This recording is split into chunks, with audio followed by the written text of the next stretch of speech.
Alô, alô você que gosta de carro velho e também gosta de ouvir umas boas histórias. Eu sou Assis Carlos, estou gravando mais um vídeo para o canal de Carro Velho contando histórias. Vamos começar hoje falando aqui e fazendo aquele protocolo que sempre fazemos, que você deve fazer, você que anda de carro velho, é fazer essa sequência desse protocolo para que você não tenha surpresa na viagem. Eu já fiz tudo isso aqui, já pedi proteção a Deus na caminhada, nessa viagem de hoje, que Ele nos proteja, e também já fiz segui o ritual. Já olhei todos os cabos de bobina, a bateria, cabos de vela, também conferi a água do radiador, conferi o óleo do motor, já conferi todos os pneus, inclusive também o pneu, o pneu suporte, já conferi as chaves a bolsa de ferramentas, já conferi as chaves, já conferi também o alicate, o pedaço de arame, a corda, que é uma forma de prevenção. Não é que você não confie no seu carro, mas você tem que se prevenir, porque se acontecer, quebrou na estrada, apareceu alguém para lhe ajudar, não tem uma corda, você vai permanecer lá porque não tem uma corda para você seguir viagem. E você estando prevenido, então você já tem essa proteção, certo? Então, no vídeo passado, algumas perguntas foram feitas por vocês aí, que podem fazer suas perguntas, que eu vou procurar responder com a maior clareza possível. Foi uma pergunta feita o seguinte: como é dirigir um carro velho? Que prazer dá dirigir um carro velho? Então eu passo para você o seguinte: eu sempre usei carro velho, sempre gostei de carro velho, eu nunca tive um carro novo, sempre usei carro velho e nunca fiquei na estrada. Por quê?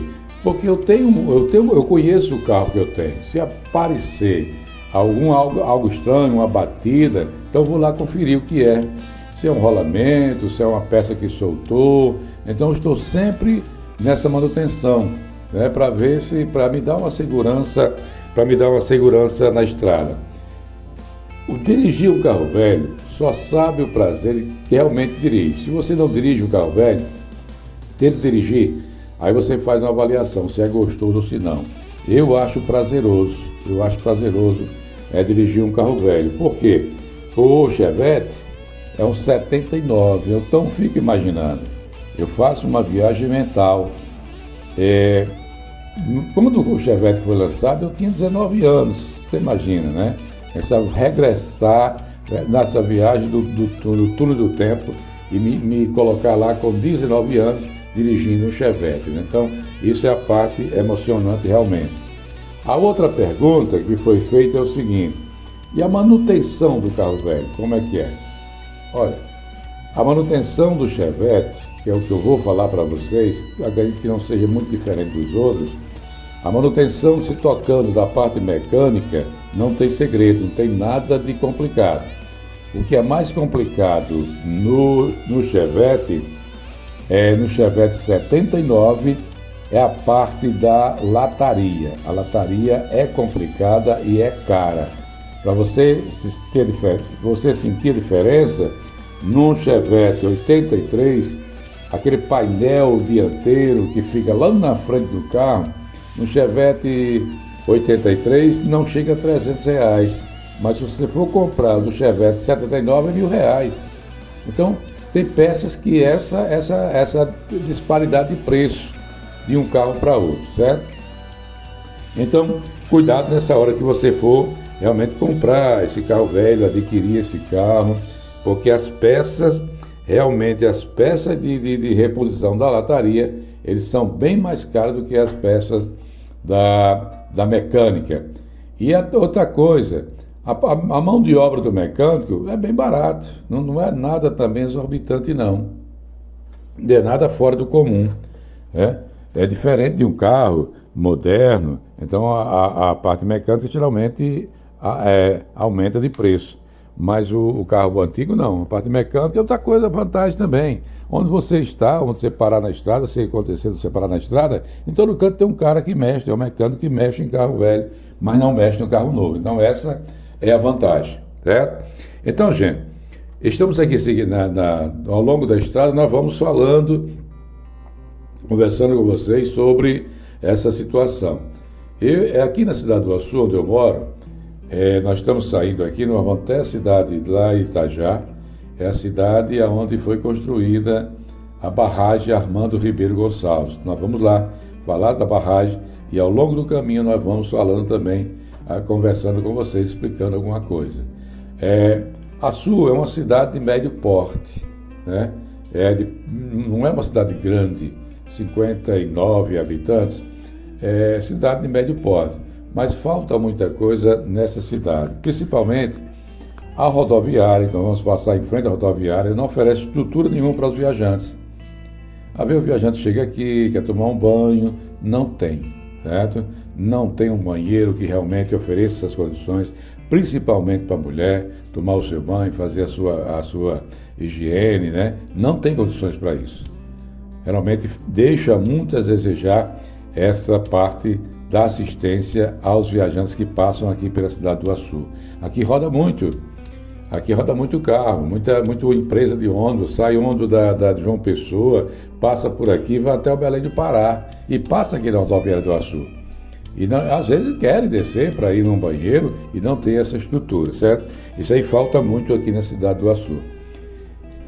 Pegando a estrada agora, nós vamos conversando e nós vamos ver o seguinte: até chegar na BR, para ligar com a BR-304, nós vamos passar aqui pela uma empresa, Simval, que funcionou aqui em Açu, e ela era uma empresa de mármores e granitos. Trazia o mármore, tinha para cá, trabalhava com mármore, preparava, e daqui ele era negociado para as fábricas que produzia materiais, né, móveis de mármores.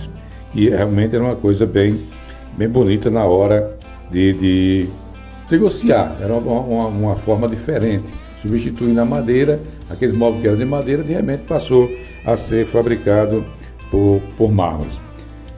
Chegando também, temos ao supermercado grande, que abriu agora, o Atacarejo, um grande supermercado, oferece estrutura de estacionamento para as pessoas que vão comprar, e mudou essa situação, porque até os supermercados já existiam aqui em Açu, já tinham aqui em Açu, passaram a se preocupar com essa forma de preparar estacionamento para as pessoas que vão fazer as suas compras aí. Chegando na BR-304, é uma BR de suma importância, aqui é escoada, passa grande quantidade de carretas, caminhões, carros de passeio, e essa estrada essa BR liga Natal, a capital do estado, a capital do Ceará, que é Fortaleza, ao longo de 432 quilômetros, né? Passando pela rua, pela ponte aqui, que sobre o rio Piranhas, essa ponte tem 595 metros, né? E nós vamos ver também o seguinte: temos aqui, antes, muita quantidade da piranha. A piranha, acontecia o peixe piranha, em grande quantidade aqui nessa região, nessas águas do rio Açu. Hoje ele estava escasso, já está desaparecendo, não se encontra mais a piranha como se encontrava antigamente. Alguns fatores estão contribuindo para isso. A mudança do clima, então mudou a temperatura da água, a poluição que chega, a represa das águas, né? A retirada da areia do solo do rio, que é tirado aqui em grande quantidade para a construção civil. Essa areia é tirada daqui, vai mudando toda a estrutura, toda a formação onde os peixes, o habitat dos peixes. E ele está realmente desaparecendo, a piranha está desaparecendo aqui no nosso rio, que é o famoso rio Piranhas. Chegando lá, nós vamos entrar para a cidade do Itajá. A cidade do Itajá tem a sua particularidades. Nós vamos falar da particularidade dessa cidade, porque nós vamos ver aqui que Itajá tem coisas que aconteceram primeiro aqui do que em outros lugares. Por exemplo, aqui em Itajá, da região, foi o primeiro campo de futebol gramado. Aqui surgiu também o primeiro jogador profissional da região, que foi Gilson Lopes, aqui da cidade do Itajá.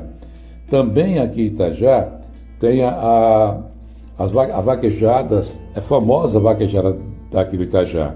Aqui surgiu também um campeão corredor de vaquejada. Eu não falo vaqueiro, porque o vaqueiro é aquele que vai para o mato, que veste o seu gibão de couro, o seu chapéu de couro, as suas botas. O cavalo realmente é um cavalo sem raça, é um cavalo pé duro, que entra na caatinga, enfrenta o mufumbo, a favela, o chique-chique, o velame, atrás do boi. Esse eu digo que é o vaqueiro.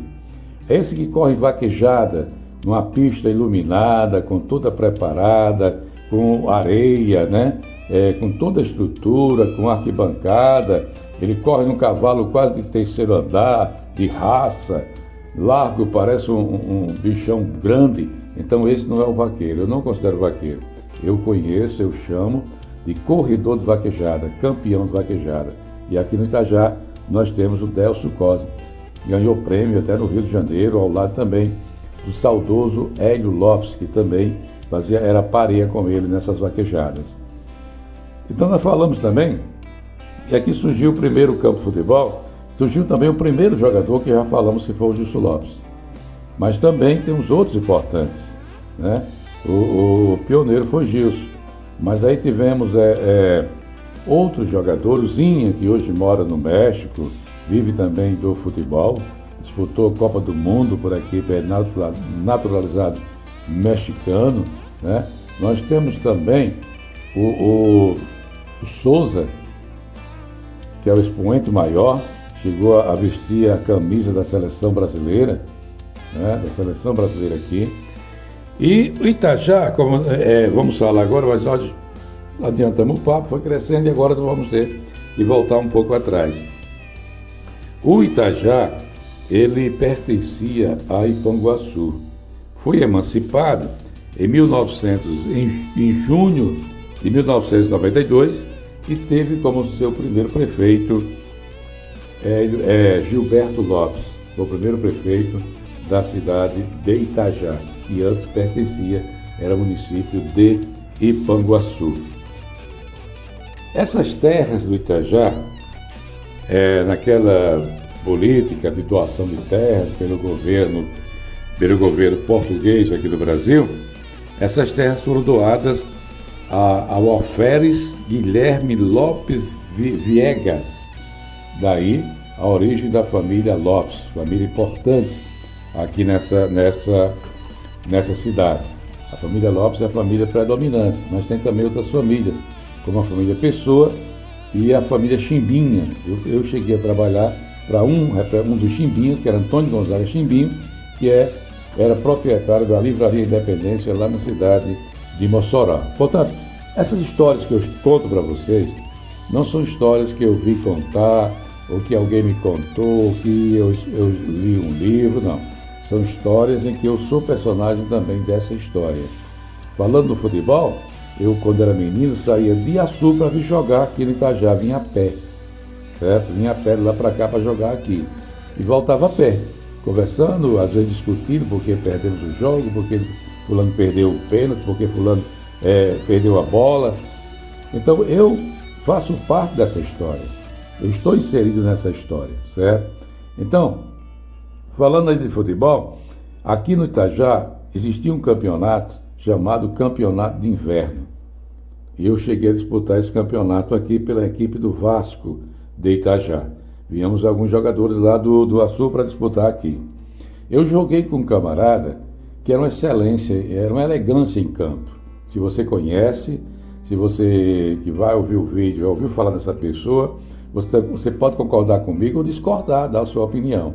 Era o Narran, certo? Era jogador amador, mas era uma elegância jogando em campo. Realmente uma presença, aquele jogador que jogava com a cabeça erguida, que tinha uma visão de jogo, pegava na bola, já sabia para onde ia distribuir essa bola. Itajá, a cidadezinha organizada, bem organizadazinha. Aqui tinha um carnaval muito falado na região. Pessoas vinham de Angicos, de Iaçu, para brincar o carnaval aqui. Tinha um bloco muito famoso aqui, que era o bloco Os Trapalhões. Eu também participei de algumas festas de carnaval aqui na cidade do Itajá. Itajá é dividido em Itajá de Baixo e Itajá de Cima. O Itajá de Baixo é aquele que nós entramos aqui no primeiro, e o Itajá de Cima é lá onde está a igreja, onde está a prefeitura, na frente. E outra coisa, quando nós vamos sair de Itajá e vamos direto agora, Itajá que teve outros nomes também, foi chamado de Saco, que a galera daqui não gostava de ser, de alguém perguntasse, você mora do Saco, né? Não gostavam não.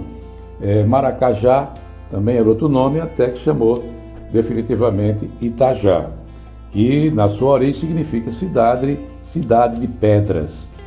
Saindo do Itajá, nós vamos deslocar agora para a barragem Armando Ribeiro Gonçalves. Essa barragem, eu trabalhei nela durante de 80 a 84. Então eu conheço a história da barragem, da sua fundação ao término, da sua conclusão. Trabalhei nela. Era um período realmente de um trabalho puxado, porque aqui funcionava 3 turnos, ou 2 turnos, de 6 da manhã às 6 da noite, de 6 da noite às 6 da manhã, certo? Então rodava direto de segunda a segunda, de domingo a domingo, não tinha parada. Às vezes, no domingo, diminuía o número de pessoas que vinham trabalhar no domingo, mas não parava. Tinha motor de carro que não desligava, era ligado direto, porque era puxando pedra, areia, barro, argila para a construção da barragem. Então conheço isso aí, da sua fundação à sua conclusão. Nesse período, para mim foi mais difícil, porque eu morava no Açu, uma distância de 13, 14 quilômetros por aí, e eu de 4 horas eu tinha que estar em pé para pegar o ônibus, 5 e pouco chegar aqui, tomava um café e me deslocava para a obra. 6 da tarde, 5h40 a gente estava saindo, pegava o ônibus, o caminhão e chegava na cidade, 6h20, 6h30 estava chegando. Eu já partia direto para casa, tomava um banho, às vezes nem jantava, ia para a faculdade. Da faculdade eu chegava de 10h30, já preparava a minha roupa do dia seguinte, preparava a minha garrafa com água, preparava o gelo, colocava o gelo, transformava a água em gelo para colocar na garrafa para ter uma água gelada durante o dia. E esse rojão, todos esses 4 anos que eu trabalhei, de 80 a 84, foi nesse rojão aí.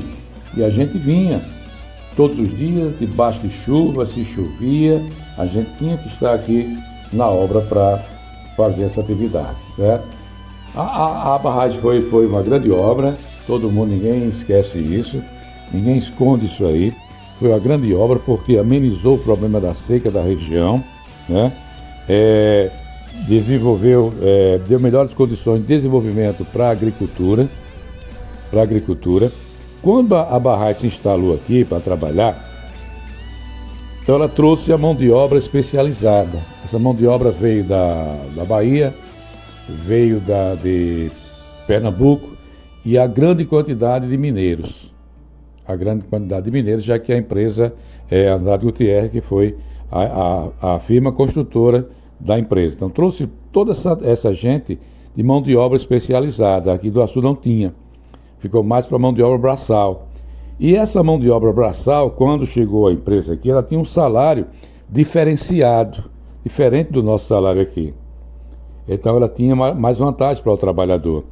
E eu lembro muito bem que teve uma reunião com o pessoal da barragem, com os políticos da região. O que os políticos queriam? Que não fosse mantido o salário que a Andrade Gutierrez queria instalar aqui, porque senão ia faltar mão de obra para cerâmica. Trabalhando na Gutierre, ele ia ter 13º, salário família, então tem as vantagens, que eles não tinham essa vantagem na cerâmica. O trabalhador da cerâmica não tinha vantagem nenhuma.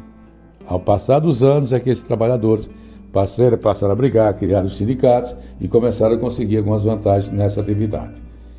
Aí você pode perguntar, uma barragem tão grande, essa obra tão valiosa aqui para a região, ela tem alguns pontos negativos? Eu digo que tem.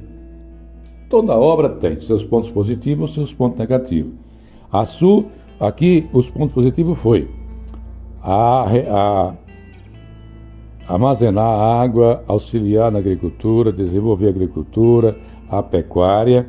Mas qual foi o lado negativo? As pessoas que moravam às margens do rio, aonde a barragem inundou, essas pessoas tinham suas terras, lá eles plantavam, criavam alguns animais, como cabras, ovelhas, gado, nasceram, cresceram, criaram, se casaram, criaram seus filhos, seus netos, aqui, produzindo, sem trabalhar para ninguém, trabalhando na sua própria terra, e da terra tirando o seu alimento.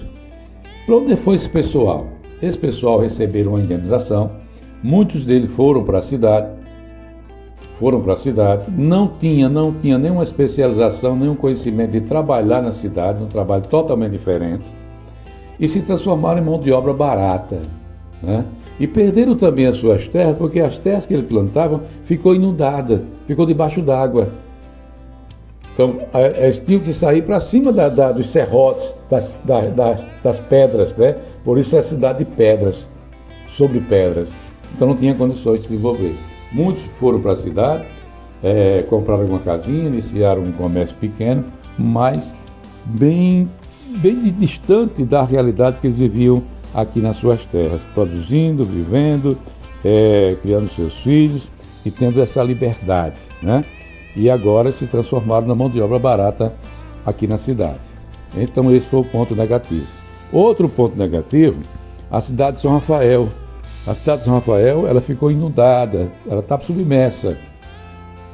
Foi construída uma nova cidade planejada, que deu condições de tirar aquelas pessoas que perderam suas casas, deslocando para outro lugar. Então, a cidade de São Rafael hoje é submersa. Quando a água da barragem ela baixa o seu volume, as pessoas podem mergulhar lá na localidade e encontrar ruínas das construções, como prefeitura, cemitério, igrejas, tudo isso está lá submerso debaixo d'água, certo? Essa barragem, passando aqui em cima da parede do açude, nós conseguimos entrar sem que ninguém mandasse ou perguntasse para onde a gente ia, não tinha nenhum vigia, nós entramos, fomos até o sangradouro. Lá no sangradouro, vamos chegar, são 3 sangradouros. Esses sangradouros, quando aumenta o volume da água aqui na barragem, as águas vão chegando no sangrador. Então, sangrador 1, sangrador 2, sangrador 3, já aumentando, já transformando em enchentes aqui para a região abaixo da barragem, né?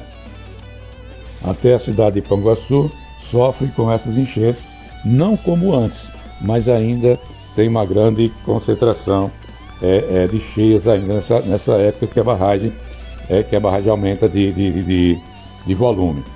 Outra, a pesca, nós estamos vendo hoje, a pesca hoje ela não tem tanto benefício nessa época, porque o vento é muito forte.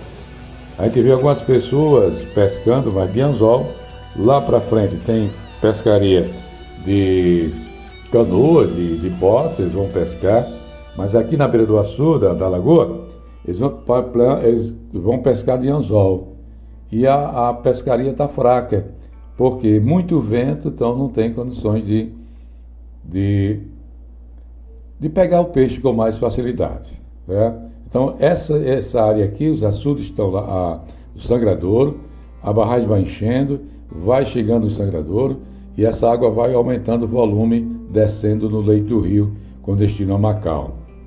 Do outro lado da barragem, nós vamos mostrar o outro lado, a represa do outro lado.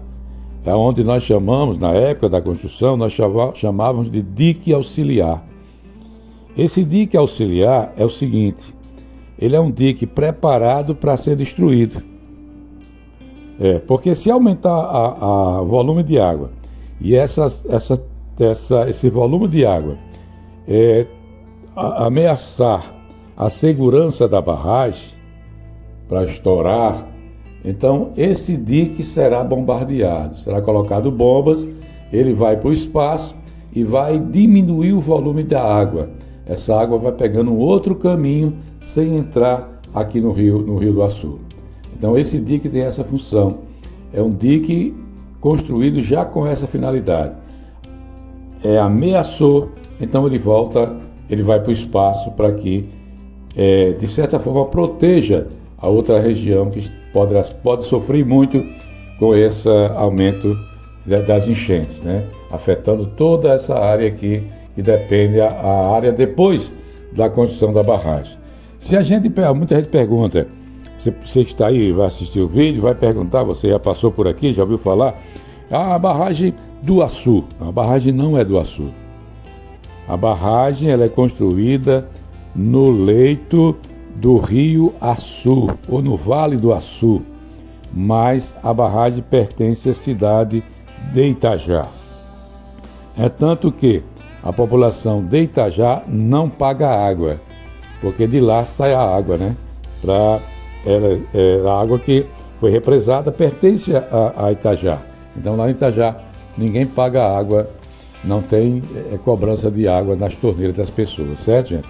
Então, são as informações que eu quero passar para vocês, que eu passo para vocês. Quero agradecer a vocês que ficaram até agora comigo, ouvindo essas histórias, certo? E se você gostou, dá o like, pode compartilhar, se inscreva no canal para que a gente tenha mais notícias, mais histórias para contar para vocês, certo? Então, obrigado, agradeço a vocês de coração e que Deus nos ajude, que Deus nos proteja, né? A mim, a vocês e a todo mundo. Então, sorte, saúde e paz nunca é demais.